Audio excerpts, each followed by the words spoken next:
Heiva Parral, endine profikorvpallur ning praegune Lõuna prefektuuri Tartu politseiosakonna patrullpolitseinik. Oma karjääri jooksul esindasin ma Tartut kui ka Pärnut sportlaskarjääri. Alustasin Audentese spordigümnaasiumist ning esindasin ka erinevaid noortekoondisid. Tere, mina olen Rasmus Andre, Tartu Ülikool Maxe Moritsa korvpallimeeskonna liige. Aprill on tervisekuu, mille raames politsei ja Tartu Ülikooli korvpallimeeskond esitavad teineteisele väljakutsed. Minu selle hooaja põhieesmärk on võita Eesti meistritiitel, aga tänane põhieesmärk on võita Heivat.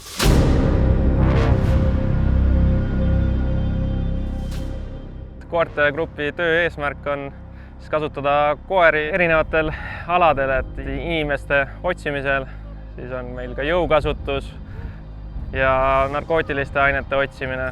PPA-s on meil circa 85 koera, kes aitavad meil tööd teha. Tere mehed! Tänane ülesanne on teil koertega kuulekuse tegemine. Võtame koera ja saad ise valida siis motivaatori, millega sa proovid koera neid trikke tegema saada. Valmis? Valmis. Lähme vaatame seda. Tutvub sinuga, et saab aru, et sinu käest võib midagi saada. Roki! Istu! Lama! Anna siia! Roki! Iga hea politseinik teab, et kui üks meetod ei tööta, võib ka kaaluda teisi vahendeid. Ja spin tuli siis ära. Et järgmisena siis Rasmus, sinu õnneks on koer praegu soojaks tehtud. Ei, polnud seda isegi vaja. Ei, tere. Oota, vai teha ei tohi, on ju. Istu.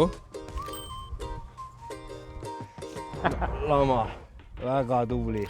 Rull ei saanud. Lama. Rull, okei. Anna mulle see nagu sõna, mida ütlema peaks. Sellel ei ole käsklust, me pole talle õpetanud seda. Ei ole. Ei ole õpetanud. Poole. Lähme tagurpidi.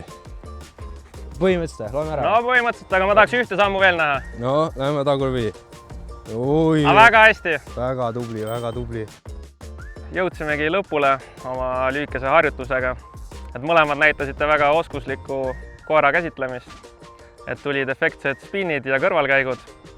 Et mina jään teie mõlemaga rahule ja paraku pean seetõttu kuulutama välja viigi.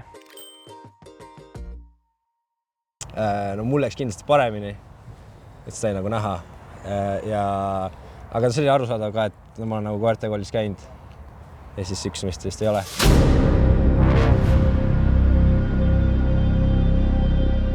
Minu nimi on Kaarel Kender, mina olen Lõuna prefektuuri juhtivinstruktor ja täna me oleme siin Tartu politseimaja lasketiirus selleks, et viia läbi üks väike laskevõistlus. Midagi väga keerulist ei ole. Me laseme 10 meetri pealt püstolklokist ja ringmärklehte ja kumbki võistleja laseb siis 5 lasku. Peale laskude sooritamist arvutame punktisumma kokku, kelle suurem number, see on võitja.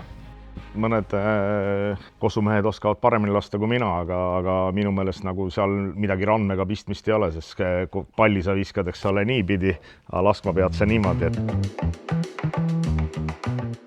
No nii, valmis? Jah. Okei, ma laen siis salve padrunit. Hoia ilusti paika. Jep. Ja see vasaku käe tugi.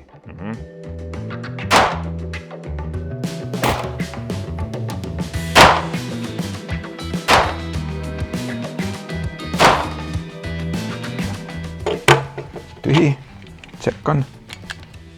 Ja rada vaba, lähme vaatame. Pingega juhtus midagi.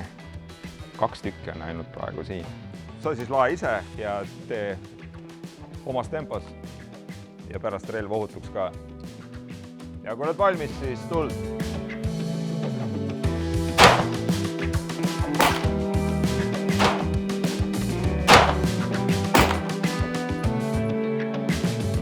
Väga hästi, rada vaba, lähme vaatame. No enam vähem juba, on ju. Nii, lasketulemused siis tulid 35-6. Seekord siis politseiametnik võitis. Vahe tundub nagu mäekõrgune, aga ta on edasi minna ja Heival oli ka siin väga suur eelis praegu. Lasta ma ei oska. et aga vägev kogemus. kõige tähtsam tööriist on ikkagi sõna. Kui sõna ei aita, siis tuleb lahendada olukorrad kuidagi teisiti, ehk kasutada jõudu.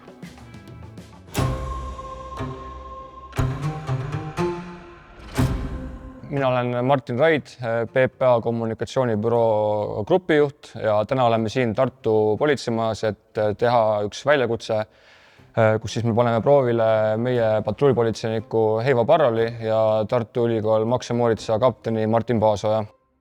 Kommunikatsioon on kindlasti väga oluline, et seal sa võid mingeid asju enne võib-olla kokku leppida enne mängu, aga mängu ajal, et sihuke suuline kommunikatsioon ja lisaks, mis on väga tähtis, on nagu silmside näiteks või siuksed üksteisest samamoodi arusaamine, et inimestega suheldes politsei peaks jääma rahulikuks, jääma konkreetseks ning mitte valima pooli. Ülesanne, mida mehed lahendama hakkavad, seisneb selles, et neile on ette antud 10 erinevat sõna.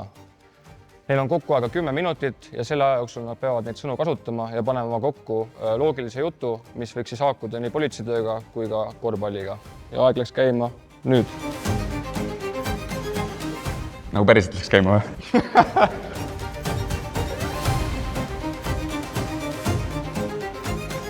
5, 4, 3, 2, 1. Läbi, tõstke käed ülesse. Reaalselt panin viimase punkti. Laupäeva õhtul toimus Tartus Eesti meistrivõistluste 3. finaalmäng, kus kohtusid Tartu Ülikool Max ja Moritz ning Tallinna BC Kalev Cramo meeskonnad. Ning mängu ajal toimus elektrikatkestus. Laupäeva õhtul kell 20.54 sai Tartu politseijaoskonna juht Genka kõne politseinik Martin Paasojalt. Kõne puudutas meistritiitli mängu viimaseid minuteid.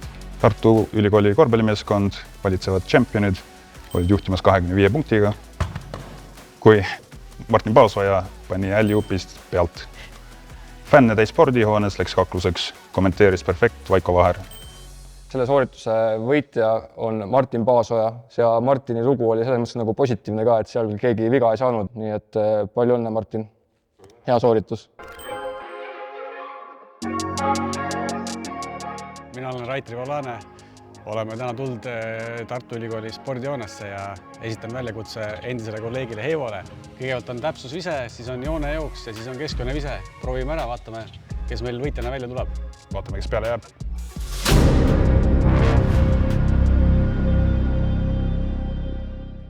Läks.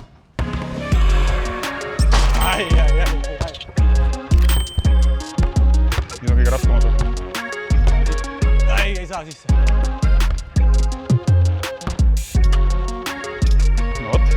No võt, ei lähegi sisse. Ei olegi lihtne. Ei visanud.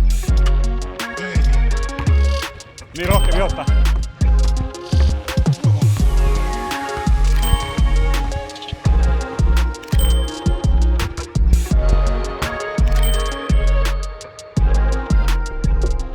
Kuule, ma lõpetasin juba. No nii, meil on täna teine võistlus kavas.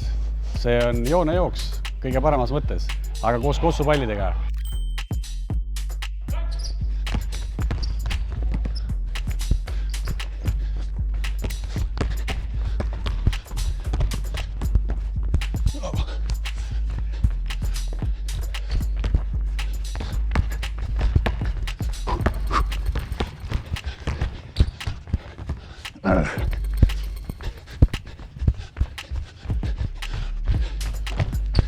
Ai, nii pina võin.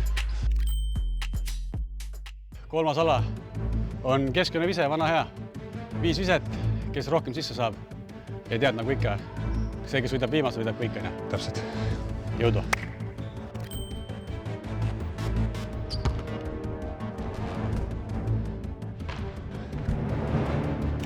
Kohale.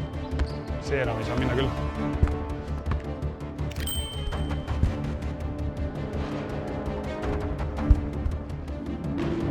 No 2, see on sul, ma arvan, päris hea variant.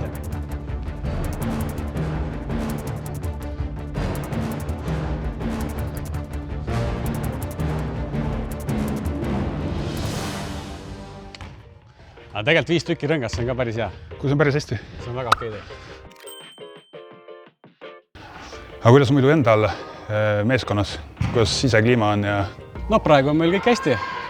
Valmistume poolfinaalideks ja loodame selle kõige kirkama medali ikkagi Tartusse tuua, et karikas siin pole ammu käinud ja ma arvan, et meil on kõik variandid olemas ja selles mõttes, kui muud moodi ei saa, siis panete vastastel linnapiiril tee kinni, et nad sisse ei saa. Siis võidame see on ka mõte, jah. Läks, kuidas läks. Sina võtsid siin võidu. Lõpuks on see, et tervis loeb. Kel vähegi jaksu on, liigutage ennast ja hoidke ennast vormis. Püsige terved ja tulge saali.